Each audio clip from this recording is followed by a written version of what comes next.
Welcome to our channel tech mechanical and electrical. तो आप सभी स्टूडेंट इतना दिन से इंतजार कर रहे थे इस पेपर का डिस्कशन वीडियो देखने के लिए, क्योंकि आप सभी स्टूडेंट जानते हैं एनपीसीएल गोरखपुर हरियाणा का तरफ से जो रिक्रूटमेंट आया था स्टाइपेंड इन कैटेगरी 2 पोस्ट पर फिटर ट्रेड स्टूडेंट के लिए, जिसका एग्जामिनेशन 25 मई 2023 कंडक्ट हो गया है। और इस एग्जाम में बहुत सारा स्टूडेंट का कंप्लेंट है, क्योंकि इस एग्जाम में जो आप लोगों का क्वेश्चन पूछा गया था फर्स्ट स्टेज में प्रीलिमिनरी टेस्ट में, वो एकदम हट के क्वेश्चन आपको पूछा गया था। जो लेवल 10th लेवल पर क्वेश्चन आप लोगों को पूछा जाता था पहले भी जितना भी एग्जामिनेशन हुआ था, लेकिन इस बार आपको 12th लेवल तक क्वेश्चन पूछा गया है। बीएससी लेवल का भी क्वेश्चन पूछा गया, कुछ स्टूडेंट बोल्ड है। हमने तो एग्जामिनेशन अटेम्प्ट नहीं किया, लेकिन आप लोग का रिव्यू से हमें पता चला है। प्रीवियस ईयर अगर पेपर आप लोग देखते हैं, ओनली एनपीसीएल का पेपर अगर आप लोग देखते हैं तो बहुत इजी होता है। हम मानते हैं कि बीआरसी का पेपर थोड़ा हार्ड होता है, लेकिन बीआरसी का भी बहुत सारा प्रीवियस ईयर क्वेश्चन पेपर मेरा यूट्यूब चैनल पर अवेलेबल है। Memory based question paper available है, उसका भी अगर आप लोग लेवल चेक करते हैं इतना भी डिफिकल्ट नहीं पूछा गया है। और इस बार क्या हुआ, प्रीलिमिनरी एग्जामिनेशन में मैक्सिमम कैंडिडेट फेल हो गए हैं। मैं आप लोगों को बार बार कहता हूं कि सेकेंड स्टेज का पेपर बहुत आसान होगा, लेकिन मेन जो कंपटीशन होता है प्रीलिमिनरी एग्जामिनेशन में होता है। प्रीलिमिनरी एग्जामिनेशन में अगर आप लोग डिस्क्वालीफाई हो जाता है तो आप लोग सेकंड स्टेज अटेम्प्ट नहीं कर पाएंगे। तो प्रीलिमिनरी एग्जामिनेशन में आप लोगों को फोकस देना पड़ेगा, लेकिन इस बार का जो लेवल पूछा है ऐसा नहीं पूछता है। और ये क्यों हुआ है, पहले ऑफलाइन एग्जाम होता था, ऑनलाइन भी एग्जामिनेशन हुआ है, एनपीसीएल नरोला का भी हुआ है, लेकिन जब ऑनलाइन एग्जामिनेशन होता है अलग अलग एनपीसीएल या अलग अलग डिपार्टमेंट अलग अलग एजेंसी को सीबीटी एग्जामिनेशन कंडक्ट कराने के लिए टेंडर में चुन लेता है। तो वो चूज जब करता है तो वो टेंडर को भी पता नहीं कि पहला मतलब पिछला वर्ष में क्या क्या क्वेश्चन किस लेवल पर क्वेश्चन पूछा गया, शायद देखा भी नहीं है। और जो क्वेश्चन जिस लेवल पे पूछा है जनरली पूछता नहीं है। कुछ स्टूडेंट सोच रहे हैं कि इतना हाई लेवल का पढ़ना चाहिए कि नहीं, तो मेरा हिसाब से इतना हाई लेवल का भी पढ़ना नहीं चाहिए, क्योंकि गलती से हो गया है। और एक गलती से जब हुआ है, और इसमें ऑल ओवर स्टूडेंट का बात करते हैं स्टाइपेंड इन कैटेगरी 2 पोस्ट का, तो ओनली 14 से 20 कैंडिडेट शायद पास हुआ है, बाकी कैंडिडेट सब फेल हुआ है, प्रीलिमिनरी एग्जामिनेशन पास नहीं कर पाया। और इसका वजह से प्रीलिमिनरी एग्जामिनेशन का क्वेश्चन इतना हाई था किसी को याद भी नहीं है, तो प्रीलिमिनरी एग्जामिनेशन का क्वेश्चन हमें भेजा भी नहीं है। और ये जो 20 स्टूडेंट है, 20 स्टूडेंट जो एग्जामिनेशन क्वालिफाई किया प्रीलिमिनरी एग्जामिनेशन और सेकेंड स्टेज को अटेम्प्ट किया, उन 20 स्टूडेंट में से एक स्टूडेंट दीपक चौरासिया, जिसने हमें टोटल 42 प्लस क्वेश्चंस का लिख के पीडीएफ बनाकर हमें भेजा है। और जिसका वजह से मैं आज फिटर टर्नर मशीनिस्ट का जो कॉमन पेपर आप लोगों को पूछा गया था, बहुत सारे स्टूडेंट का सवाल था सर फिटर टर्नर मशीनिस्ट का कॉमन पेपर आएगा या अलग अलग ट्रेड का पेपर आएगा, लेकिन इस बार कॉमन पेपर ही आया है। और पेपर में क्या क्या क्वेश्चन पूछा गया है ये आप लोगों को देखना जरूरी होता है, क्योंकि इतना दिन से आप लोग रिक्वेस्ट कर रहे थे सर गोरखपुर हरियाणा को एनपीसीएल का पेपर आप डिस्कशन कीजिए, क्योंकि आप लोग भी जानते हैं कि एनपीसीएल चाहे किसी भी एग्जामिनेशन का मेमोरी बेस्ड क्वेश्चन पेपर किसी पर भी आपको मिलता नहीं है, लेकिन मेरा चैनल पर आप लोग को मिलता है। और ये मिलता है सिर्फ और सिर्फ आप लोग का सपोर्ट का वजह से। 20 स्टूडेंट में से दीपक चौरासिया क्वेश्चन भेजा है, तो इस स्टूडेंट को मेरा तरफ से सबसे पहले थैंक्स है कि इतना सारा क्वेश्चन 50 क्वेश्चन में अगर 42 क्वेश्चन भेज दिया, मतलब सोचिए कि 85 से 90% क्वेश्चन तो उसने भेज दिया है। तो आप लोगों के लिए पेपर को मैं बना के लाया हूं, मैंने खुद इसको हैंड रिटन नोट बना के आप लोग के लिए लाया हूं, और इसका डिस्कशन मैं करूंगा। वीडियो आप लोग को अच्छा लगेगा और हेल्पफुल भी होगा, क्योंकि आने वाले एग्जामिनेशन में जब आप लोग का कॉमन पेपर आएगा तो किस लेवल पर क्वेश्चन पूछा जाता है वो भी आपको पता चलेगा। और प्रीलिमिनरी एग्जामिनेशन का भी कुछ आइडिया का ऊपर पेपर में बनाने वाला हूं, क्योंकि कुछ टॉपिक्स हमें मिला है, कुछ क्वेश्चन भी हमें मिला है। जितना मिला है उसका ऊपर भी मैं वीडियो बनाऊंगा, क्योंकि आप लोगों को भी थोड़ा मैटर में अलर्ट हो जाना चाहिए, क्योंकि इस लेवल पर क्वेश्चन अभी बनना है। ठीक है, तो आप देखिए NPCL Gorakhpur Haryana question paper memory based question paper. सबसे पहले क्या देता हूं, trade fitter Turner machinist 3 trade के लिए कॉमन पेपर था, एग्जाम डेट था 25 मई 2023। और आज का पेपर में ओनली क्वेश्चन और आंसर का मैं डिस्कशन करूंगा, क्योंकि आप लोग जानते हैं डिस्कशन करना हो तो मतलब जब आप लोगों को समझाना होता है, तो कौन सा सीरीज में चल रहा है, 2000 एमसीक्यू का सीरीज में चल रहा है, जो फिर से उसको मैं क्लास लेने वाला हूं और बहुत सारा स्टूडेंट इस क्लास के लिए इंतजार कर रहे हैं और वो क्लास को मैं उतना ही अच्छा से बनाऊंगा, उतना अच्छा से कंटेंट मैं रेडी कर रहा हूं। तो पहला क्वेश्चन में आप लोगों को पूछा गया था, in a screw thread specification M20 into 2.5 here M indicate. तो इसमें बोला है एक स्क्रू थ्रेड का स्पेसिफिकेशन दिया है जिसमें M20 into 2.5, तो इसमें एम का अर्थ क्या होता है, एम क्या दर्शाता है, तो इसका राइट आंसर हो जाएगा। सबसे पहले देखिए, एम मतलब होता है मेट्रिक, ठीक है। 20 मतलब होता है आपका नॉमिनल डायमीटर, नॉमिनल डायमीटर या मेजर डायमीटर, ठीक है, मेजर डायमीटर। और 2.5 का मतलब होता है पिच ऑफ थ्रेड। तो इसमें आपको एम का पूछा है, लेकिन एक्चुअली एम नहीं पूछा था, मैं गलती से लिख दिया, जो स्टूडेंट ने भेजा था वो 20 पूछा था। तो 20 का मतलब होता है नॉमिनल डायमीटर या मेजर डायमीटर, ठीक है। तो इसमें से आपको पता चल गया, एम मतलब होता है मेट्रिक, 20 मतलब होता है नॉमिनल डाय या मेजर डाय, और 2.5 का मतलब होता है पिच ऑफ थ्रेड, ठीक है। तो आपको 20 पूछा गया था। सेकेंड क्वेश्चन में आपको पूछा था the code M08 stands for, M08 CNC में कंप्यूटर न्यूमेरिकल कंट्रोल में आपको जो पूछा है M08, तो M08 कोड क्या इंडिकेट करता है, तो एम कोड कूलेंट को ऑन करने के लिए यूज होता है। जब M09 पूछेगा मतलब कूलेंट ऑफ करने के लिए इस कमांड को हम लोग यूज करते हैं। थर्ड क्वेश्चन में आपको पूछा गया था the minimum measurement that can be correctly read with a vernier calliper is called, मतलब वो कौन सा मिनिमम मेजरमेंट होता है, मतलब सबसे कम माप होता है जिसको हम लोग एक वर्नियर कैलिपर से करेक्टली मेजरमेंट कर सकते हैं। तो इसको कहते हैं लीस्ट काउंट, मतलब वर्नियर कैलिपर से जो सबसे कम माप को हम लोग माप सकते हैं, मेजर कर सकते हैं, इसको कहते हैं लीस्ट काउंट। चौथा क्वेश्चन में आपको पूछा गया था the chemical formula of acetylene gas is, तो एसिटिलीन गैस का केमिकल फॉर्मूला होता है C2H2, ठीक है। Next question number 5,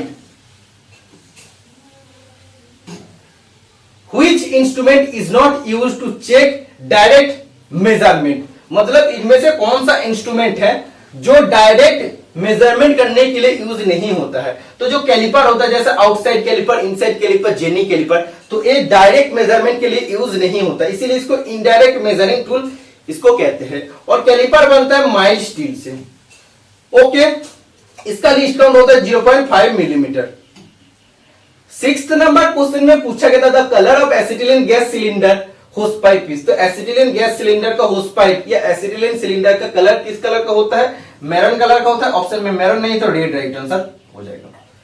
7th number question में पूछा गया था what is the name of the forging operation whereby the length of a piece of metal is reduced and cross section area is increase, मतलब इसमें आपको पूछा जा रहा है वो कौन सा फोर्जिंग ऑपरेशन होता है जिसमें हम लोग किसी भी स्टॉक पीस को हम लोग क्या करते हैं, उसका length of peace of metal reduce, मतलब उसका लेंथ को क्या करते हैं, अगर इतना लेंथ था, अगर एल था, उसको हम लोग क्या करते हैं, लेंथ को हम लोग कम कर देते हैं। लेंथ देखिए इससे कम हो गया और इसका जो थिकनेस था, टी जो थिकनेस था, थिकनेस क्या हो गया, बढ़ गया है, मतलब इसका क्रॉस सेक्शन बढ़ जाता है और इसका लेंथ कम हो जाता है। तो इस ऑपरेशन का नाम होता है ऑफसेटिंग, ठीक है। इसका बाद देखिए 8 नंबर का क्वेश्चन में आपको पूछा गया था purpose of annealing is, annealing का मुख्य उद्देश्य क्या होता है, to define the grain size, grain size को डिफाइन करना, prepare the steel for subsequent heat treatment process. तो एक्चुअली इसका काम होता है जो भी ग्रेन साइज होता है उसको रिफाइन करते हैं। और एनेलिंग का जो एक्चुअली ऑप्शन में ये आपको पूछा गया था to define the grain size, इसीलिए इसको मैंने सबसे पहले लिखा है। अगर एनेलिंग के बारे में पूछता है इसका मेन काम क्या होता है, soften the steel, soften the steel, steel को सॉफ्ट करता है, जब सॉफ्ट करता है तो क्या होता है, इसका मैसिनेबिलिटी प्रॉपर्टी इंप्रूव होता है, ओके। 9 नंबर क्वेश्चन में आपको पूछा गया था hammer is made up of, तो हथौड़ा किससे बनता है, ड्रॉप फोर्ज कार्बन स्टील से बनता है, ओके। नेक्स्ट क्वेश्चन नंबर 10 में आपको पूछा जा रहा है CNC machine are not normally operated, they are controlled by means of a. तो CNC machine computer numerical control, machine को नॉर्मली ऑपरेट नहीं किया जाता है, तो इसको कैसे ऑपरेट किया जाता है? प्रोग्राम का माध्यम से ऑपरेट किया जाता है। 11 नंबर क्वेश्चन में आपको पूछा गया था tip tool is made of, तो जो आपका टिप टूल होता है, सिर्फ टिप पोर्शन क्या होता है? सीमेंटेड कार्बाइड से बनता है, बाकी पोर्शन दूसरा मेटल से बनता है। तो टिप टूल किस मेटल से बनता है? कार्बाइड, या ऑप्शन में सीमेंटेड कार्बाइड था, तो सीमेंटेड कार्बाइड राइट आंसर हो जाएगा। आप लोग जानते हैं जब भी हम लोग टिप टूल यूज करते हैं, मतलब हम लोग बोलते हैं सीमेंटेड कार्बाइड टिप टूल का बात करते हैं। 12th नंबर क्वेश्चन में आपको पूछा गया था which is not a natural abrasive, निम्नलिखित में से कौन सा प्राकृतिक अपघर्षक नहीं है? तो सिलिकॉन कार्बाइड राइट आंसर हो जाएगा। इसका बाद और भी था, जैसे ग्लास था, और भी शायद डायमंड था, क्वार्ट्ज था, तो जो नेचुरली होता वो था, और एक आपका कृत्रिम था, मतलब आर्टिफिशियल एब्रेसिव था, जिसका राइट आंसर हो जाएगा सिलिकॉन कार्बाइड, SiC। ठीक है, इसको कभी कभी हम लोग सी से भी इंडिकेट करते हैं। In a lathe machine tool post is held in, lathe machine में टूल पोस्ट को कहां पर फिट किया जाता है? तो टॉप स्लाइड पर। एक्चुअली राइट आंसर हो जाएगा टॉप स्लाइड के ऊपर टूल पोस्ट रहता है, और क्वेश्चन का जो ऑप्शन दिया था शायद सैडल था, तो सैडल राइट आंसर हो जाएगा, क्योंकि सैडल का पार्ट होता है टॉप स्लाइड। 14 नंबर क्वेश्चन में आपको पूछा गया था the act of joining the slip gauges together while building up to the sizes is called, किसी भी साइज को निर्माण करने के लिए जो आप लोग जानते हैं जो हाइट होता है, हम लोग जब साइन बार और स्लिप गेज का यूज करते हैं, तो साइन बार का यूज करते हैं हाइपोटेनियस में, और जो हम लोग स्लिप गेज का यूज करते हैं मतलब उसको हाइट के लिए या परपेंडिकुलर के लिए यूज करते हैं। तो हाइट को सेट करने के लिए, मेजरमेंट सेट करने के लिए हम लोग क्या करते हैं? स्लिप गेज को, एक स्लिप गेज को दूसरा स्लिप गेज को हम लोग ज्वाइन करते हैं। तो ये जो रगर के जो ज्वाइनिंग करने का मेथड होता है, इसको क्या कहते हैं? इसको कहते हैं रिंगिंग प्रोसेस। नेक्स्ट, तो एक स्टूडेंट ने इतना सारा क्वेश्चन भेजा, इसके लिए आप लोगों का आज इतना बेनिफिट हो रहा है। तो मैं आप लोगों को ऑलवेज सजेस्ट करूंगा, चाहे हम आप लोग एग्जामिनेशन के बाद SMS करें ग्रुप में या नहीं करें, फिर भी आप लोग मेमोरी बेस्ड क्वेश्चन जरूर मेरा व्हाट्सएप पर भेजिएगा। मेरा व्हाट्सएप नंबर है 8583870223। तो तब क्या होगा, किसी भी एग्जाम का मेमोरी बेस्ड क्वेश्चन पेपर आप लोगों को यूट्यूब पर मिल जाता है, तो ये आप लोगों के लिए बेनिफिट है। बहुत सारा स्टूडेंट जब आने वाला दिन में एग्जामिनेशन देगा तो उसको पता चलेगा कि फिटर टर्नर मशीनिस्ट का कॉमन पेपर है, तो सभी स्टूडेंट इजीली देखेगा, तो उसको भी पता चलेगा कि सेकंड स्टेज का पेपर बहुत आसान होता है, लेकिन जो फर्स्ट स्टेज का होता है उसके लिए हम लोगों को मेहनत करना है ज्यादा से ज्यादा। ओके, देखिए इसका बात बोला है which of the following is not a part of chisel, chisel का निम्नलिखित में से कौन सा पार्ट नहीं होता? तो टैंग नहीं होता है। ठीक है, तो टैंग होता है ड्रिल बिट का पार्ट, और चिजेल का पार्ट क्या होता है? जैसे होता है आपका हेड होता है, बॉडी होता है और पॉइंट होता है। ओके, चिजेल बनता है क्रोम वेनेडियम स्टील से और हाई कार्बन स्टील से चिजेल बनता है। चिजेल का क्रॉस सेक्शन होता है ऑक्टागोनल और हेक्सागोनल। ऑप्शन में ऑक्टागोनल हेक्सागोनल दोनों रहेगा, तो ऑक्टागोनल राइट आंसर हो जाएगा। ओनली हेक्सागोनल है तो हेक्सागोनल राइट आंसर होगा। Drill chucks are held on the machine spindle by means of, तो इसमें बोला है ड्रिल चक को हम लोग मशीन स्पिंडल पर कैसे फिट करते हैं? तो आर बार का माध्यम से हम लोग उसको फिट करते हैं, तो are bar is the right answer हो जाएगा। ड्रिल चक का बात कर रहे हैं, ठीक है। ड्रिल चक कहां पे यूज होता है? पैरेलल शैंक ड्रिल के लिए ड्रिल चक हम लोग यूज करते हैं। Generally which drill is used in drill machine, साधारणतः ड्रिल मशीन में कौन सा ड्रिल यूज होता है? तो ट्विस्ट ड्रिल सबसे ज्यादा यूज होता है। 19 नंबर क्वेश्चन में आपको पूछा गया था how many teeths are chamfered in intermediate tap. तो इंटरमीडिएट टैप तो आप लोग जानते हैं टैप बनता है हाई स्पीड स्टील से, और इंटरनल थ्रेड काटने के लिए हम लोग यूज करते हैं। तो 3 टाइप ऑफ टैप होता है, फर्स्ट टैप, सेकेंड टैप और थर्ड टैप। तो इसको हम लोग लिख लीजिए। फर्स्ट टैप का नाम है टैपर टैप,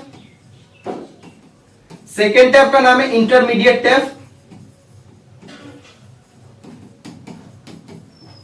और थर्ड टैप का नाम है बॉटमिंग टैप या प्लग टैप, ठीक है। और इसमें देखिए, इसमें आपको जो क्वेश्चन में पूछा है कि इंटरमीडिएट टैप मतलब सेकेंड टैप का बात करें तो उसका कितना टीथ चैम्फर किया हुआ रहता है? तो 3 to 5 राइट आंसर हो जाएगा। मतलब इसका 3 से 5 टीथ फ्रंट पोर्शन का चैम्फर किया हुआ रहता है। और टेपर टेप का अगर बात करते तो 1 से 2 हो जाएगा। ओके, सॉरी, जो बॉटमिंग और फ्लैग टैप का इसका 1 से 2 होगा, और जो आपका टेपर टैप है मतलब पहला टैप है, इसका राइट आंसर हो जाएगा 6 से 10। ठीक है, मतलब जो आपका पहला टैप होता है उसका फ्रंट पोर्शन का 6 से 10 टीथ उसका चम्फर होता है। सेकेंड टैप का होता है 3 से 5 टीथ चम्फर, और जो बॉटमिंग टैप या फ्लैग टैप जो थर्ड टैप आपका होता है उसमें 1 से 2 टीथ चम्फर होता है। तो इससे कभी भी क्वेश्चन आपको एग्जाम में पूछा जा सकता है, आपको क्वेश्चन का आंसर याद रखना है। ठीक है, 20 नंबर क्वेश्चन आप देखिए, which process of metal working is heated to its plastic state and can be given to desired state. मतलब इसमें बोल रहा है मेटल वर्किंग का कौन सा प्रोसेस होता है जिसमें हम लोग मेटल को प्लास्टिक स्टेट में हीट करते हैं, उसका बाद हम लोग उसको अपने हिसाब से जैसा शेप चाहिए उसको हम लोग देते हैं। तो इसको हम लोग फोर्जिंग कहते हैं। फोर्जिंग के लिए हम लोग को प्लास्टिक स्टेट में हीट करके मेटल को रखना पड़ता या प्लास्टिक स्टेट में लेके जाना पड़ता। 21 नंबर क्वेश्चन में आपको सेफ्टी चैप्टर से क्वेश्चन पूछा गया था, foam fire extinguisher is used in. Foam fire extinguisher कहां पे यूज होता है, तो क्लास बी फायर के लिए यूज होता है, और फोम फायर एक्सटिंग्विशर हम लोग कभी भी क्लास ए फायर के लिए यूज नहीं कर सकते। 22 नंबर क्वेश्चन में आपको पूछा गया था, which one of the following is not a reason for an accident. मतलब किसी भी दुर्घटना होने के लिए कौन सा एक कारण नहीं होता है। तो यूजिंग ग्लव्स, अगर आप लोग ग्लव्स यूज करते हो तो ये तो एक आपका पीपीई होता है, मतलब पर्सनल प्रोटेक्टिव इक्विपमेंट होता है। तो ये आप लोगों को सेफ्टी से बचने के लिए हम लोग यूज करते हैं। तो ये यूज करने से कभी एक्सीडेंट हो सकता है, नहीं होता है। इसलिए बोला है कि ये जो यूजिंग ग्लव्स है ये रीजन एक्सीडेंट का कोई कारण नहीं है। ओके, यही सेम टू सेम क्वेश्चन आपको एग्जाम में पूछा गया था। 23 नंबर क्वेश्चन देखिए, सेफ्टी चैप्टर से फिर से आपको पूछा जा रहा है, जो आपका सेफ्टी साइन है। Prohibited sign can be indicated by, prohibited sign हम लोग कैसे पहचान सकते हैं या उसको कैसे इंडिकेट किया जाता है। इसका राउंड सर्कल होता है, रेड बॉर्डर होता है, और क्रॉस बार भी रेड कलर का होता है, और ब्लैक सिंबल होता है। इसमें जो सिंबल होगा ब्लैक सिंबल होगा और व्हाइट बैकग्राउंड होगा। ओके, 24 नंबर क्वेश्चन में पूछा गया था, in which machine punch and tap can be use. कौन सा मशीन पर पंच और टैप हम लोग यूज करते हैं, तो सीएनसी मशीन ऑप्शन में था, तो सीएनसी मशीन राइट आंसर हो जाएगा। 25 नंबर क्वेश्चन में आपको पूछा गया था, taper turning can not be perform in lathe machine by which method. तो आपको क्वेश्चन में पूछा गया था कि लेथ मशीन पर जब हम लोग को टेपर टर्निंग करना है तो कौन सा मेथड से हम लोग टेपर टर्निंग नहीं कर सकते। तो देखो कौन सा ऑप्शन था ये हमें नहीं मालूम है, लेकिन हम लोग लेथ मशीन में 4 मेथड से टेपर टर्निंग करते हैं। सबसे पहला मेथड है tell stock offset method, tell stock को थोड़ा सा लेफ्ट राइट करके ऑफसेट करके। कंपाउंड स्विवेलिंग मेथड, कंपाउंड स्लाइड को स्विवेल करके। फॉर्म टूल मेथड जो मास प्रोडक्शन के लिए यूज होता है, और टेपर टर्निंग अटैचमेंट मेथड से हम लोग टेपर टर्निंग करते हैं लेथ मशीन में। तो 4 मेथड यूज होता है, इसमें से शायद 3 था, एक अलग था, तो जो अलग था वो राइट आंसर हो जाएगा। 26 नंबर क्वेश्चन में पूछा गया था, find the RPM in for a high speed steel drill. तो ड्रिल किस मेटेरियल से बनता है, हाई स्पीड स्टील से बनता है। Dia 28 millimetre to cut mild steel having a cutting speed of 44 metre per minute. तो कटिंग स्पीड का यूनिट क्या होता है, मीटर पर मिनट होता है। कटिंग स्पीड आपको दिया है। ओके, तो इसमें देखिए आपको आरपीएम निकालना है। तो आरपीएम का फॉर्मूला क्या होता है, एन। आरपीएम को हम लोग एन से डिनोट करते हैं। N is equal to 1000 into V मतलब cutting speed divide by pi into D मतलब डायमीटर ऑफ ड्रिल। तो इसमें जस्ट आप लोग वैल्यू को पुट कर देना, इसका राइट आंसर 500 आ जाएगा। तो डिजिट अलग हो सकता है, एग्जाम में साथ डिजिट आपको अलग पूछा, कोई दिक्कत नहीं, फॉर्मूला आपको यही यूज करना है। 27 नंबर क्वेश्चन में आपको पूछा गया था, टेल स्टॉक ऑफसेट मेथड से जब आप लोग टेपर टर्निंग करते हैं तो ऑफसेट आपको निकालना है। तो a taper is to be turned by offsetting tail stock with the dimension. तो इसमें ऑफसेटिंग टेल स्टॉक मेथड से आपको लेथ मशीन पर टेपर करना है। उसमें बिग डायमीटर दिया है 80, स्मॉल डायमीटर दिया है 50, और टेपर लेंथ स्मॉल एल दिया 200, और टोटल लेंथ ऑफ जॉब दिया है 300 मिलीमीटर। तो इसमें अमाउंट ऑफ ऑफसेट निकालना है। तो टेल स्टॉक का ऑफसेट निकालने का फॉर्मूला क्या होता है, ऑफसेट इज इक्वल टू होता है capital D minus small D, big diameter minus small diameter divide by 2 into ऊपर में आपका हो जाएगा टोटल लेंथ ऑफ जॉब, नीचे हो जाएगा divide by length of taper. तो इसमें जस्ट आपको वैल्यू पुट कर देना, टोटल लेंथ ऑफ जॉब 300 और लेंथ ऑफ टेपर 200। तो काटने के बाद आपका राइट आंसर 22.5 मिलीमीटर आ जाएगा। मतलब इतना मिलीमीटर आपको टेढ़ा करना पड़ेगा। ओके, इतना मिलीमीटर आपको ऑफसेट करना पड़ेगा। ठीक है, इतना तक आपको याद समझ में आ गया है। इसका बाद देखिए next question number 28 number question में आपको पूछा जा रहा है, इसका थोड़ा सा क्या हुआ, एक साइज मतलब जो हम लोग फोटो खींचे डॉग्स के नाम में, तो इसमें थोड़ा सा कंप्रेस हो गया है, तो फिर भी आप लोग देख लीजिए। Which is an operation of enlarging a hole to a given depth, मतलब वो कौन सा प्रोसेस होता है जिसमें हम लोग पहले से ड्रिल किया हुआ होल को निश्चित डेप्थ तक एनलार्ज कर सकते हैं। किसी भी ड्रिल किया हुआ होल है और हम लोग को इतना तक अगर एनलार्ज करना है, तो ये जो ऑपरेशन है इसको कहते हैं counter boring operation. Counter boring operation हम लोग किस लिए करते हैं, एकोमोडेटिंग सॉकेट हेड स्क्रू और कैप स्क्रू और सॉकेट हेड स्क्रू को सहायता देने के लिए हम लोग करते हैं काउंटर बोरिंग। 29 नंबर क्वेश्चन में आपको पूछा गया था case hardening is done on, तो केस हार्डनिंग मतलब सिर्फ और सिर्फ उसका केस को, उसका सतह के जब हम लोग हार्डनिंग करते हैं तो किससे करते हैं, लो कार्बन स्टील से, सॉरी कौन सा मेटल पर करते हैं, तो हम लोग actually case hardening low carbon steel पर ही करते हैं। लो कार्बन स्टील जिसको हम लोग कहते हैं mild steel, low carbon steel का दूसरा नाम माइल्ड स्टील। इसमें कार्बन परसेंटेज कितना था, 0.15% से 0.3% था। ठीक है, और एक क्वेश्चन जो आपको पूछा जाता है, गेज किस मेटेरियल से, मतलब गेज बनता है एलो स्टील। गेज का भी वेयर रेजिस्टिंग प्रॉपर्टी को बढ़ाने के लिए, एक्चुअली केस हार्डनिंग हम लोग क्यों करते हैं, वेयर रेजिस्टिंग प्रॉपर्टी को बढ़ाने के लिए केस हार्डनिंग करते हैं। तो क्वेश्चन में कभी कभी क्वेश्चन पूछा जाता है कि गेज को वेयर रेजिस्टिंग प्रॉपर्टी बढ़ाने के लिए, गेज का वेयर रेजिस्टिंग प्रॉपर्टी बढ़ाने के लिए कौन सा हम लोग मेथड फॉलो करते हैं या कौन सा हम लोग चीज करते हैं, हीट ट्रीटमेंट प्रोसेस करते हैं, तो राइट आंसर हो जाएगा केस हार्डनिंग। ठीक है, तो गेज के लिए भी हम लोग जो एलो स्टील से बनता है फिर भी हम लोग उसका वेयर रेजिस्टिंग प्रॉपर्टी को बढ़ाने के लिए यूज करते हैं case hardening heat treatment method. Okay, the angle of BSP thread, British standard pipe thread का एंगल होता है 55 degree. 1 inch is equal to, एक क्वेश्चन आपको बार बार पूछा जाता है, और ये बीएसपी या बीएसडब्ल्यू इससे भी एक क्वेश्चन आपको पूछा जाता है। 1 inch is equal to 25.4 millimetre. 32 number question में आपको पूछा गया था centre point of a round job can be find out by, किसी भी राउंड जॉब का सेंटर पॉइंट को निकालने के लिए कौन सा हम लोग हेड का यूज करते हैं, तो प्रोटेक्टर जो आपका होता है एक्चुअली कॉम्बिनेशन सेट का जो सेंटर हेड होता है, सेंटर हेड से हम लोग किसी भी राउंड जॉब का सेंटर पॉइंट को निकाल सकते हैं। ठीक है, तो कॉम्बिनेशन सेट का टोटल 3 हेड होता है, प्रोटेक्टर हेड, स्क्वायर हेड और सेंटर हेड। सेंटर हेड से हम लोग किसी भी राउंड जॉब का सेंटर पोर्शन को निकालते हैं।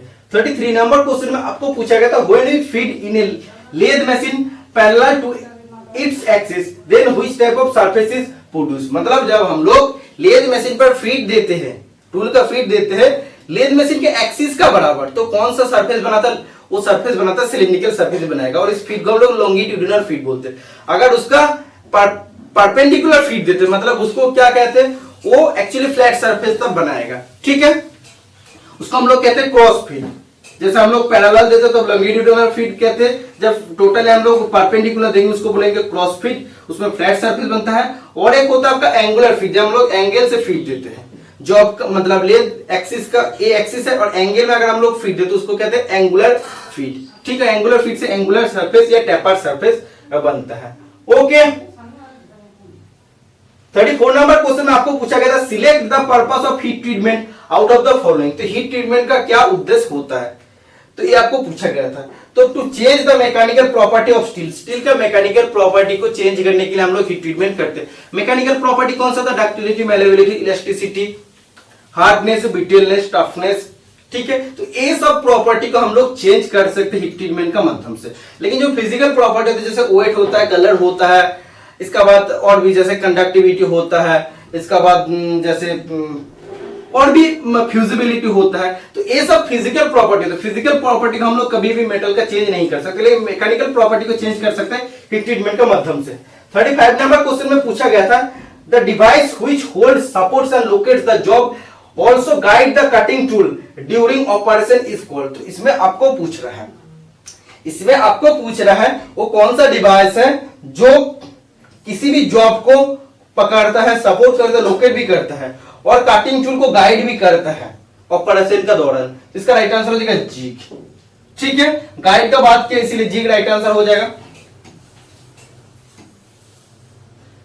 Course grinding wheel is used for, course grinding wheel कहां पर यूज होता है? तो कोर्स ग्राइंडिंग व्हील यूज होता है grinding soft and ductile material. तो कोर्स ग्राइंडिंग व्हील मतलब उसमें जो टीथ का बीच में जो गैप होगा वो ज्यादा होगा, तो किसके लिए यूज होता है? जो भी सॉफ्ट और डक्टाइल मटेरियल होगा, जो भी नरम मटेरियल होगा, तो उसके लिए जब हमको ग्राइंडिंग करना है तो कोर्स ग्राइंडिंग व्हील यूज होता है। 37 नंबर क्वेश्चन में पूछा गया which type of job can B machine in surface grinding machine. Surface grinding machine में किस टाइप ऑफ हम लोग जॉब का मशीनिंग करते हैं? तो फ्लैट सरफेस हम लोग बनाते हैं, मशीनिंग करके फ्लैट सरफेस बनाते हैं। क्वेश्चन में आपको इस टाइप का पूछा था, फ्लैट सरफेस, एंगुलर सरफेस, इस टाइप का क्वेश्चन पूछा था, और उसमें हम लोग स्मूथ फिनिश फ्लैट सरफेस बनाने के लिए सरफेस ग्राइंडिंग मशीन हम लोग यूज करते हैं। ओके, 39 नंबर क्वेश्चन में आपको पूछा गया था how CNC machine are control. देखो पहले सीएनसी मशीन हम लोग कैसे कंट्रोल करते हैं क्वेश्चन पूछा था, और इसी टाइप का सेम और एक क्वेश्चन आपको पूछा गया था। तो सीएनसी मशीन से सेम दो रिलेटेड क्वेश्चन आपको पूछा गया था, शायद ये प्रोग्राम हो जाएगा, ऑप्शन देखना पड़ेगा। ओके, 40 नंबर क्वेश्चन में पूछा गया था which of the following property is used for making cooking utensil. तो कुकिंग यूटेंसिल मतलब खाने का या खाना बनाने का जो बर्तन होता है वो बनाने के लिए कौन सा प्रॉपर्टी यूज होता है? तो एक्चुअली एग्जैक्टली इसका क्या ऑप्शन था किसी ने भी भेजा नहीं है, तो किसी ने भी मतलब उसने भी जो भेजा है हमें भी थोड़ा डाउट लगा है कि कौन सा राइट आंसर हो जाएगा। तो एक्चुअली जो कुकिंग यूटेंसिल बनाने के लिए थर्मल कंडक्टिविटी अच्छा होना चाहिए और हाई मेल्टिंग पॉइंट होना चाहिए। 41 नंबर क्वेश्चन में पूछा गया था CNC machine is used for production purposes, to increase production we have to use. तो CNC machine actually production purpose के लिए यूज होता है, तो उसका प्रोडक्शन को बढ़ाने के लिए हम लोग एक्चुअली क्या यूज करते हैं? कैड और कैम का यूज करते हैं। ठीक है, कैड मतलब होता है, इसका फुल फॉर्म आपको पूछा जाता है कंप्यूटर एडेड डिजाइन। कैड का फुल फॉर्म होता है CAD, computer AIDED aided design, और कैम का फुल फॉर्म होता है कंप्यूटर एडेड मैन्युफैक्चरिंग। ठीक है, तो एक टोटल 41 क्वेश्चन में कलेक्ट कर पाया। और एक इंपॉर्टेंट बात, इससे भी ज्यादा अगर एक दो क्वेश्चन मिले तो हम कमेंट बॉक्स पर क्वेश्चन का क्वेश्चन लिख के उसका आंसर भी मैं पिन कर दूंगा। जितना भी क्वेश्चन याद आएगा मैं उसे एडिट करते हुए उसका ऐड करते रहूंगा। तो जो भी स्टूडेंट इतना तक वीडियो को देखो, सभी स्टूडेंट एटलीस्ट कमेंट बॉक्स को चेक कर लीजिए। अगर एक दो एक्स्ट्रा क्वेश्चन होगा बाद में भी अगर हमें मिले तो हम इसमें जरूर ऐड कर देंगे। तो आप देखिए 50 क्वेश्चन में से 41 क्वेश्चन का मैं डिस्कशन किया, और एक दो क्वेश्चन भी मेरा पास है जो मैं ऐड कर दूंगा आप लोगों को। और वीडियो अच्छा लगे तो वीडियो को लाइक कर देना। और अगर आप लोगों को प्रीलिमिनरी भी पेपर देखना है, किस टाइप का क्वेश्चन पूछा था, किस टॉपिक से क्वेश्चन पूछा था, तो उसका ऊपर भी मैं वीडियो बनाने वाला हूं, क्योंकि आप सभी स्टूडेंट का सामने इतना बड़ा मौका है। BARC का एग्जामिनेशन आप लोग इतना तैयारी कर रहे हैं, BRC का भी पेपर इतना अगर हार्ड बन जाएगा तो आप लोग सोचिए क्या होगा। इतना सीट रहते भी आप लोग फेल हो जाएंगे। एक्चुअली BRC का भी पेपर उतना ही हार्ड बनता है, लेकिन NPCL से थोड़ा सा इजी बनता है, क्योंकि इस बार जो NPCL पूछा उससे थोड़ा इजी बनता है। तो BRC के लिए अच्छा से तैयारी करना है, तो अभी से आप लोग तैयारी आप लोग स्टार्ट कर दीजिए। तो वीडियो अच्छा लगे तो वीडियो को लाइक कर दीजिए। आप देख सकते हैं मेरा हालत क्या हो गया पूरा गर्मी में, क्योंकि हम अगर कूलर चलाए तो आप लोग का दिक्कत होता है साउंड में, इसीलिए हम चला भी नहीं पाया, तो बहुत ज्यादा मतलब पसीना आ गया। तो मिलते हैं नेक्स्ट वीडियो में, आज के लिए इतना ही, टाटा बाय बाय।